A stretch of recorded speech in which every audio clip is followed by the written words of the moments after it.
Pelo sinal da Santa Cruz, livrai-nos Deus, nosso Senhor, dos nossos inimigos, em nome do Pai, do Filho e do Espírito Santo. Amém. Meu Senhor e meu Deus, creio firmemente que estais aqui, que me vês, que me ouves. Adoro-te com profunda reverência. Peço-te perdão dos meus pecados e graça para fazer com fruto este tempo de oração. Minha Mãe Imaculada, São José, meu Pai, Senhor, meu anjo da guarda, intercedei por mim.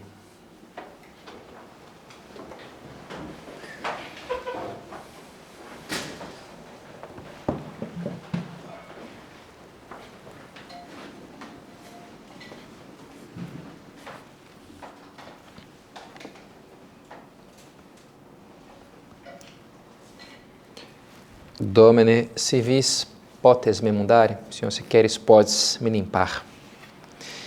Eu gosto de musicais. Quando era adolescente, me lembro, uma irmã minha voltou do intercâmbio que ela fez nos Estados Unidos e trouxe alguns CDs. Se vocês não sabem o que é um CD de música, depois eu posso explicar.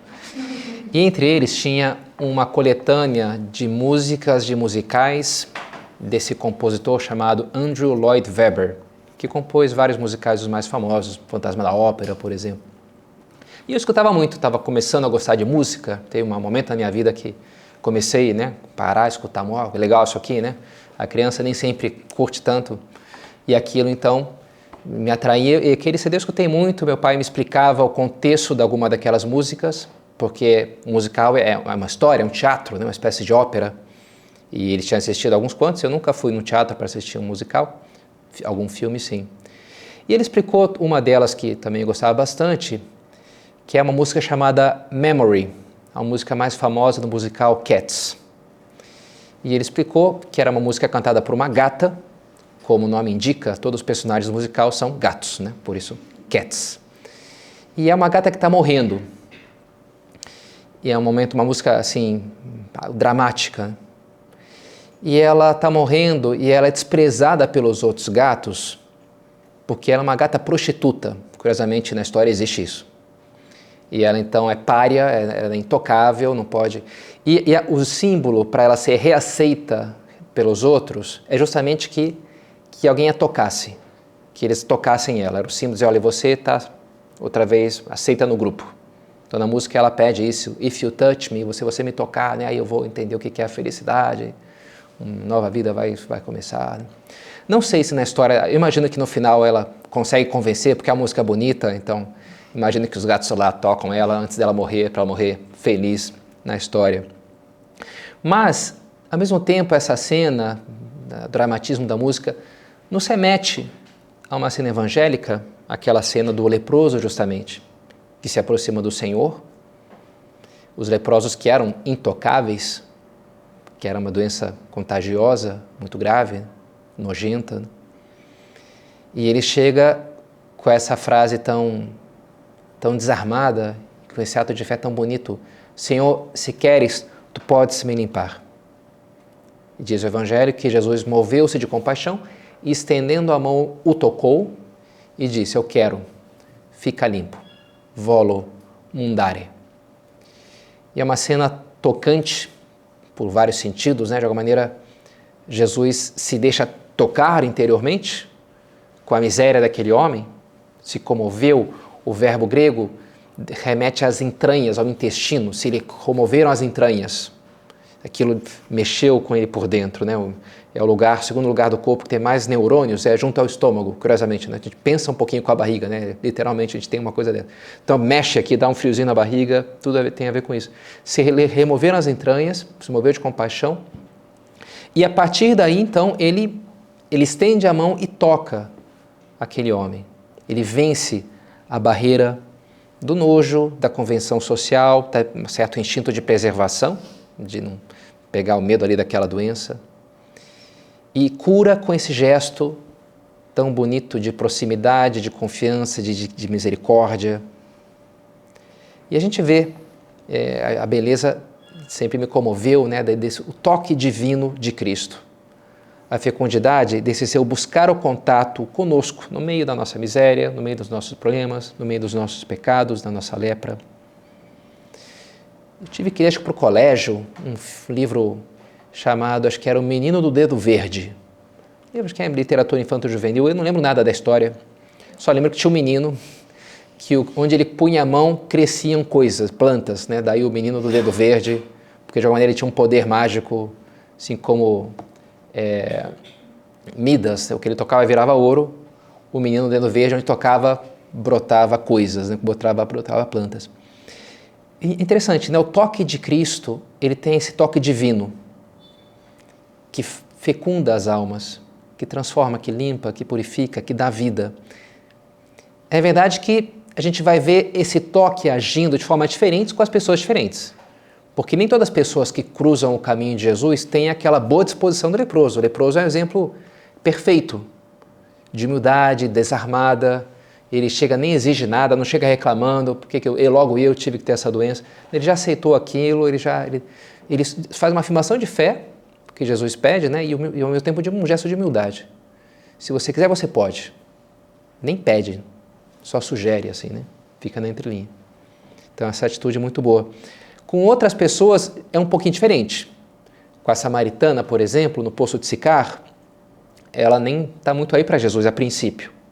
Jesus tem que começar provocando nela uma sede de algo a mais, depois põe o dedo na ferida ali no comportamento dela, que ela estava rodando na mão todos os caras ali do vilarejo e aquilo não matava a sua sede.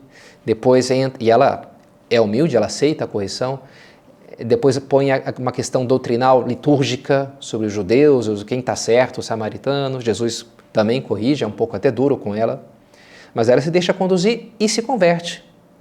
E logo depois vai trazer até muitos dos seus conterrâneos ali para conhecer Jesus, para se converterem também. Com São Paulo é ainda mais violento, porque São Paulo está perseguindo diretamente a igreja. Então está numa direção, primeiro Jesus bloqueia, ele cai do cavalo, né? Com a luz ali, quem és tu, né? Por que me persegue, Saulo?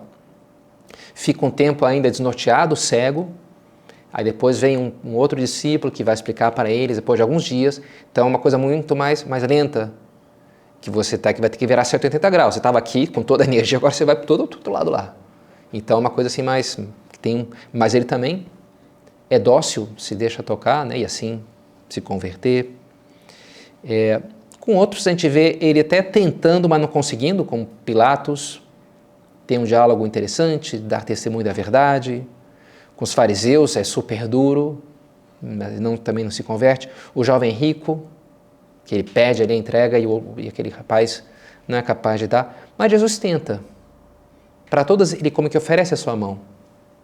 Ele oferece esse contato transformador. E é bonito que a gente entenda que ele quer fazer isso com todo mundo, também conosco e através de nós, nas pessoas à nossa volta. Depois de amanhã a gente celebra a solenidade do Sagrado Coração de Jesus, que a gente medita isso na afetividade de Cristo, nessa maneira com que Ele me ama, com um coração de carne, misericordioso. Bento XVI me marcou uma vez que ele dizia que o lugar da redenção, onde se realizou a nossa redenção, foi na cruz, não há dúvida, na cruz. Mas mais em concreto, foi no coração de Cristo na cruz. Esse coração que recebeu o ódio, o desprezo, a tortura e devolveu a bondade, o perdão. Pai, perdoa-lhes, porque não sabem o que fazem. Esse coração que alberga infinitos tesouros de caridade, diz a liturgia. É um Amazonas, né? Vinde a mim e beba, que se você tem sede, desse coração sai o sangue de quem morreu por ti, que é capaz de te limpar, a água que é viva, que é capaz de te matar a tua sede mais profunda. Né? A gente encontra tudo que a gente precisa, né? A força desse amor divino e misericordioso, que é capaz de fato de nos limpar, de nos transformar. Nesse sentido, estudando a história dos primeiros séculos do cristianismo, chamou a atenção a história de um imperador chamado Juliano, o Apóstata. Você sabe o que é um apóstata? É aquele que apostatar significa renegar a fé. Então, já tinha passado Constantino, que tinha se convertido, tinha tido vários imperadores cristãos, mas veio esse Juliano aí, que falou, não, chega de cristianismo, vamos voltar para o paganismo, esse negócio não está com nada, voltar para os deuses romanos tradicionais. Então ele é apóstata, ele apostatou da fé.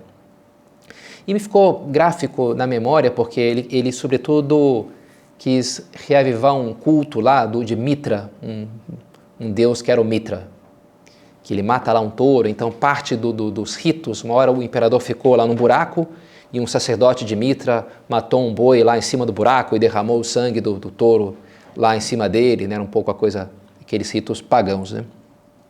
Mas a coisa não deu certo. Ele foi realmente o último imperador pagão, depois dele já não teve mais. Não deu certo porque, como diz a Epístola aos Hebreus, não é o sangue de touros e bodes que pode tirar os pecados de ninguém. Não é eficaz o sangue daquele pobre touro lá, né? O único sangue que realmente é eficaz é o sangue do Cordeiro de Deus. Esse tira o pecado do mundo. Aí está a verdadeira eficácia que nos transforma. Por ocasião da pandemia, algumas pessoas relembraram o imperador Juliano quando foram atrás de ver, pesquisar como é que os primeiros cristãos reagiam diante das epidemias, das doenças, que era uma coisa que acontecia com alguma frequência em Roma. Roma era uma cidade de 1 milhão de habitantes, uma coisa completamente fora da curva para a época. Outra cidade para ter 1 milhão de habitantes vai ser Londres, no século XIX, muitos séculos depois só, uma cidade vai chegar nessa quantidade de gente. Era sujo, esgoto meio mais ou menos, você cruzava com algum cadáver pelas ruas com alguma facilidade. E não só os pobres, isso comentava já para vocês algum outro dia, que se alguém tinha para apresentar uma doença de pele, o médico dizia, não, vai nos banhos, nas termas, porque é bom aquelas piscinas de água quente, que as pessoas ficavam lá sentadas, meio numa sauna, assim, conversando, vai lá que vai ser bom para a tua doença. Então eles ficavam conversando e transmitindo todas as doenças, todas as perebas, ficavam circulando ali naquela piscina quentinha, né? Vinha junto ali todos os vírus e as coisas. Então aquilo, volta e meia, pegava ali uma peste, né? uma coisa que metade da população de Roma ou morria, ou sei lá, ficava empechada por uma coisa ou por outra. Quando a coisa ficava muito crítica, tipicamente os nobres e o imperador também fugiam da cidade até baixar um pouco aqui, morrer, todo mundo tinha que morrer, mas deixa eu me safar aqui, né? E os cristãos ficavam ali e cuidavam dos doentes. Claro, muitos morriam com isso, né? Mas nem todos. E é interessante porque depois, quando o imperador Juliano tenta resgatar o culto pagão, ele manda uma carta para os sacerdotes, que a gente tem até hoje, que eles dizem, olha, isso aqui é uma vergonha, ele fala assim, né? Os ímpios galileus, como ele chamava os cristãos, além de ajudar os seus, ajudam também os nossos, o que é vergonhoso, e vocês não fazem nada, vocês ficam aí, né? Então ele quer que os sacerdotes pagãos cuidem também, atendam aos doentes pagãos. Só que não acontece, né? Os sacerdotes vão embora e vão se safar, e poderiam dizer para ele, bem, você está a falar é fácil, né? Quero ver você foge também, você não fica lá cuidando dos doentes, porque você está mandando a gente fazer algo que você mesmo não faz. E é lógico que os cristãos não podemos dizer isso para Cristo, não é verdade? Porque de fato ele tocou o leproso, porque de fato ele acudiu, né, as pessoas que sofriam, porque ele nos disse, amai-vos uns aos outros como eu vos amei, e dizendo isso colocou o patamar, a exigência da caridade cristã, lá no alto, né? E fazendo isso, é como ele, de alguma maneira, atrai a si, quando for elevado sobre a terra, tudo atrairei a mim. Ele diz no Evangelho de São João, quando for elevado, né, na cruz, tudo atrairei. Ele atrai pela sua entrega, pelo seu amor. E assim os primeiros cristãos, nessa sua entrega também, lógico, as pessoas se convertiam, né? Porque via ali a santidade, via o carinho, a dedicação daquelas pessoas que estavam ali. O amor abnegado conquista os corações, conquista as almas. E assim aqueles cristãos, na sua mansidão, na sua não violência, na sua entrega, conquistaram o Império Romano. Derrubaram o paganismo e ganharam para Cristo todo aquele império. Então estamos falando disso, é o tema dessa meditação, é isso, o poder da misericórdia, poder transformador da misericórdia. Esse toque divino que é a misericórdia de Deus na nossa alma e, através de nós também, nas pessoas à nossa volta. E quando a gente fala de misericórdia, tipicamente tem dois sentidos. Tem esse de remediar a miséria das pessoas, a miséria material. A gente fala das obras de misericórdia, cuidar, dar comida para quem tem fome, dar de beber para quem tem sede. Então, é uma obra de misericórdia, né? Eu me compadeço dessa pessoa que está sofrendo e faço algo para aliviar, mitigar o seu sofrimento. Agora, tem um outro sentido também, que se refere mais ao sofrimento moral. Quando a gente fala, né, Senhor, tende misericórdia de mim, a gente pode estar pedindo para Ele me fazer passar no concurso, ou sei lá, ou para que eu passe a minha doença. Mas tipicamente a gente está pedindo perdão dos nossos pecados, o que é um pouquinho diferente. A gente está pedindo compreensão, piedade. E a misericórdia também a gente deve vivê-la assim, sobretudo nisso, né? No perdoar, no compreender. A nossa presença no mundo, as nossas mãos vão ter essa eficácia para transformar esse mundo se também tem essa capacidade de aceitar as pessoas com seus efeitos, com seus problemas. A gente vive essa época da certa polarização e que leva a um distanciamento de muitas pessoas. Né? Não, essa pessoa é como um leproso, né? Intocável, não quero essa pessoa perto de mim. Uma pessoa que pensa assim não tem como ser amigo, que tem essa postura política, porque não dá, né? Olha só, isso aqui é absurdo, não faz sentido. É aquela pessoa, então a gente como que exclui a nossa convivência. Tem casos tristes, não só por questões políticas, mas não sei, amigas que brigaram, pisou na bola comigo, então essa pessoa já cancelei da minha vida, não quero mais saber dela. Às vezes em familiares que mesmo morando numa mesma casa não se falam, às vezes até há anos, às vezes, alguns casos, né? Cruza lá como se a pessoa não existisse. Situação muito dura, né? O Espírito de Cristo nos deve levar a superar isso daí, não é verdade? Não dá para a gente conviver com algo assim e achar normal. Não, é que fulano eu já tentei, não dá. Olha, enquanto a gente está nessa vida, sempre dá, sabe? De uma maneira ou de outra, por um caminho ou por outro. Verdade, às vezes pode ser mais difícil. Mas, assim, vale a pena, sabe, apostar nas pessoas. Jesus vai atrás, né, da samaritana, que está distante, samaritana, herege, mulher meio perdida na vida lá, com Pilatos, com São Paulo, que está perseguindo a igreja. Deus vai atrás e transforma, justamente nesse apostar naquelas pessoas. E não quero, você pode ser diferente, você pode ser melhor. Nos ensina que vale a pena tentar, não colocar barreiras de antemão com ninguém. Nos começos do Opus Dei, que começou justamente num momento histórico de bastante polarização, maior do que a nossa, eu diria, São José Maria, ele dizia, olha, o Opus Dei não é contra nada nem contra ninguém. Esse pessoal surgiu contra a Reforma Protestante, surgiu para combater a heresia, não sei das quantas. Não, o Opus Dei não surgiu para combater nada nem ninguém, a gente não está aqui para destruir nada, né? A gente está para conversar, a gente está para propor um novo caminho de santidade no meio do mundo. Essa é a mensagem. No meio deste mundo, com as pessoas reais, com seus problemas, este mundo com as suas limitações e com as suas imperfeições. Mas, no meio dessa confusão, procurando enxergar o que há de melhor ao nosso redor, apostando no lado bom que há em tudo, que há nas pessoas, buscando extrair essa bondade das pessoas, como Jesus. O Filho do Homem não veio para julgar, para condenar o mundo, mas para salvá-lo, para curá-lo. Jesus veio para isso. E a gente tem que estar no mundo assim. Deus, a gente vê fazendo isso já desde o Antigo Testamento. Ele pega mesmo os frutos, pode ser fruto até do pecado, e ele tenta dar um novo significado para aquilo. A gente vê, por exemplo, a própria roupa. Né? Surge a roupa por causa do pecado original. Estavam nus, pecaram, aí se tapam com folhas. Aí Deus pega e dá umas roupas de couro. Usa essa roupa daqui. Ok, não precisava usar antes, mas Deus premia. Toma isso aqui, então é melhor você usar isso aqui do que essas folhas aí. As cidades aparecem como sendo criadas por Caim, o irmão assassino, mas Deus depois pega e escolhe uma cidade para ser o lugar do seu encontro com os homens, escolhe Jerusalém, depois vai vir até a Nova Jerusalém, plenamente redimida. As nações aparecem como surgindo por causa do pecado em Babel. Até então havia um só povo, uma só língua. Graças ao orgulho e à soberba as pessoas se dividem, mas Deus escolhe uma dessas nações para ser o povo escolhido. A princípio Deus se resiste a dar um rei a esse povo, porque vai dominar, vai lhes oprimir, mas eles querem mesmo assim, então Deus serve também disso para mandar o rei Davi, que vai ser o ancestral do Messias. Então ele pega as mesmas coisas que a princípio não eram boas e transforma e tira coisas boas dali. Ele é capaz de tirar coisas boas de coisas ruins.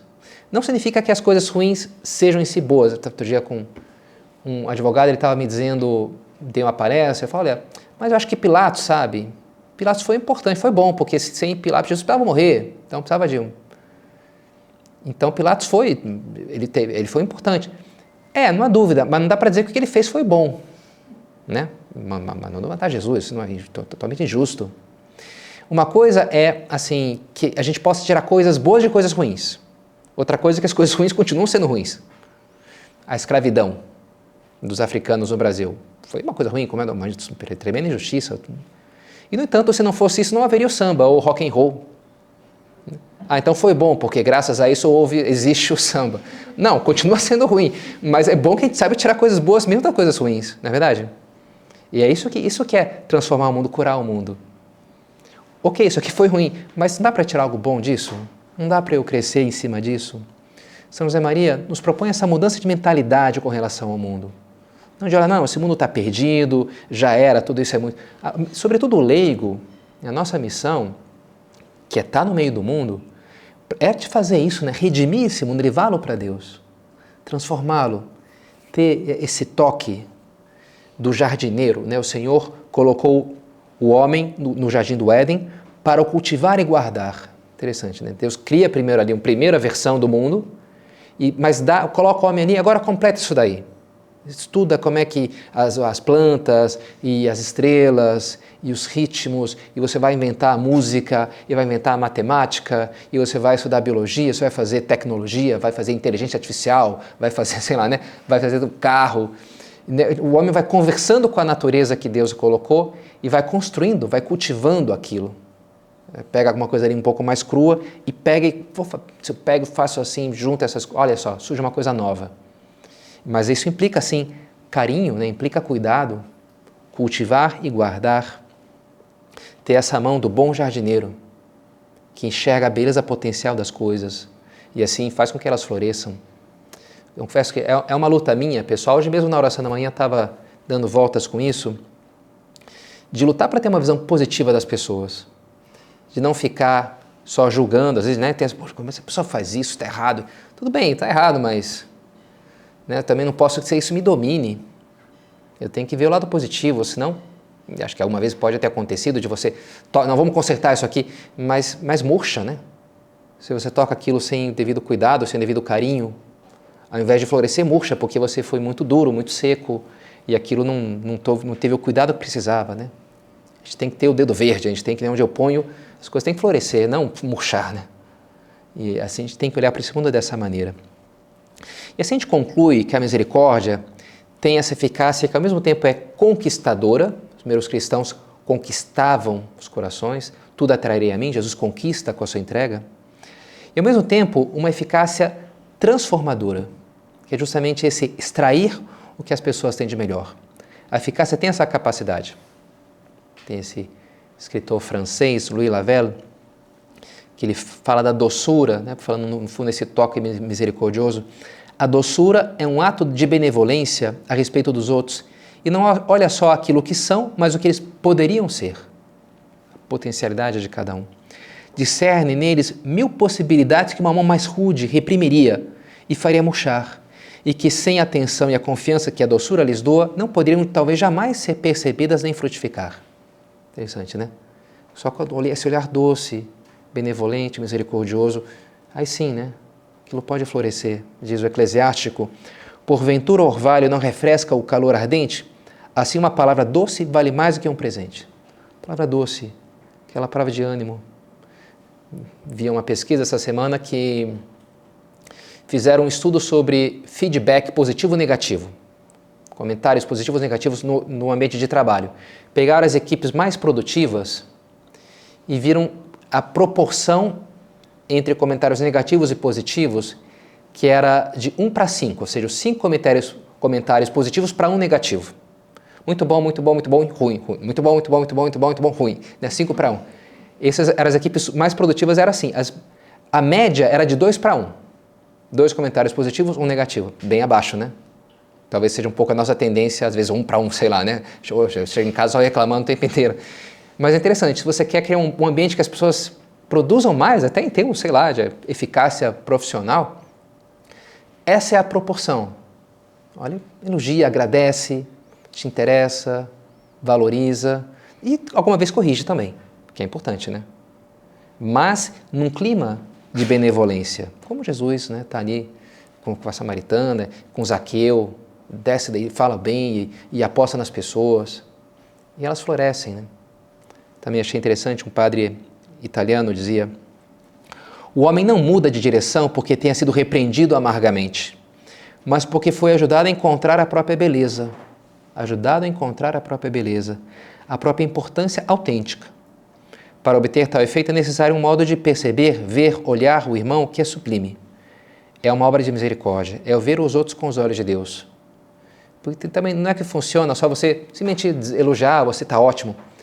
A gente nem sempre acredita muito nisso, né? Porque muitas vezes não é muito verdadeiro. Agora é diferente você, de fato, perceber o dom que aquela pessoa tem, o esforço que ela colocou em fazer bem aquela tarefa. Olha, reparei que você te empenhou nisso, que você agora se fez diferente, você se esforçou, você teve uma atitude mais corajosa, mais organizada, eu gostei disso daí. E a pessoa, então, aquilo lhe faz bem, né? Não, me faz acreditar na própria beleza, acreditar que ela pode ser melhor. Olhar as pessoas é uma obra de misericórdia, é ver os outros com os olhos de Deus, com os olhos de Cristo, com que ele olhou Mateus na mesa de impostos, com que ele olhou aquela mulher pega em adultério, com que ele olhou a pecadora que lhe enxugou os pés com os seus cabelos, como olhar para cada um de nós, com nossos pecados, com as nossas misérias, não há dúvida, mas também com tanta boa possibilidade que a gente tem no coração, com desejo de amar, de realmente de fazer coisas grandes por Deus, pelos demais. E é aí que a gente deve se espelhar. Se tem alguém nessa terra que a gente que é capaz de ver a nossa beleza, de apostar na gente, costuma ser a nossa mãe, não é verdade? Ah, não, meu filho é muito inteligente, pode ser um tapado, mas não, nossa, como ele é impressionante, eu fico... As mães geral são assim, né? Às vezes são meio assim, não vê muito, mas aposta, isso que é bacana, né? Aposta na gente. E mesmo que a gente erre, faça tudo errado, a mãe é aquela que está sempre apostando na gente, né? Enfim, alguma mãe vai fazer isso melhor do que outras, né? Tem algumas que não são tão boas nisso. Mas não há dúvida que a nossa mãe do céu, essa sim, Santa Maria, sempre, por mais ainda que seja imaculada, teria todos os motivos para ter nojo, digamos assim, da nossa miséria, né? Dos nossos pecados. Mas não é assim que ela se dirige a nós, sempre nos olha com grande carinho, nos ajuda, né, a nos limpar, nos leva para Deus. Então, que bom que a gente queira também tê-la muito perto de nós sempre, para deixar nos contagiar também pelo seu imaculado coração.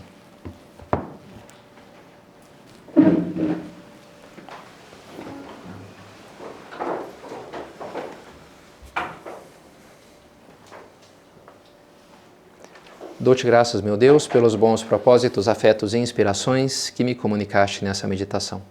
Peço-te ajuda para os pôr em prática. Minha Mãe Imaculada, São José, meu Pai e Senhor, meu anjo da guarda, intercedei por mim.